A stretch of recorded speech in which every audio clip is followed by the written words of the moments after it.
My boyfriend at the time knew I really liked skiing, so he took me on a day trip to a small mountain in the middle of nowhere, Connecticut. I did a couple of the jumps, and then there was a very large one that I went towards and sort of turned away at the last second. And then when I got to the bottom, my boyfriend proceeded to make fun of me for the next 20 minutes up the chairlift. So we went back, and I went towards it again, and you know, you get the little voice in your head that's like, don't do it, it's a bad idea. But then I turned and looked at him, and he's sitting there, you know, turned back, hit it. The top of it had sort of been like cut out. I don't know if that, you know, where there's beveling, because it was the end of the day, so it had been used quite a bit.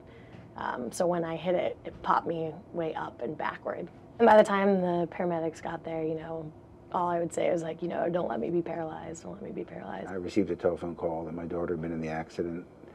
It was a call from a neurosurgery resident.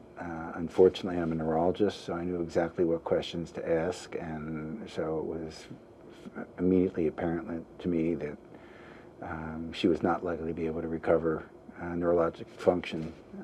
In other words, wasn't likely to be able to walk again after the injury. I've been working on my entire career on thinking about regenerating the nervous system. It wasn't specifically spinal cord injury, but on that airplane flight, when I was out there, I just said to myself, well, now I know what I have to work on, and it's spinal cord injury.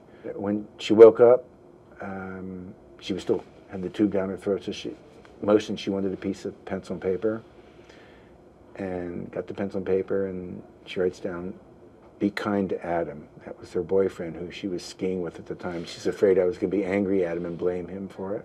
After the tube was taken out, it's one of the moments I remember the most. You learn a lot about your children. It was just, I just almost didn't know what to say. She said to me, "Well, Dad, can I still have children?" I said, "Well, sweetheart, yeah, of course you can still have children."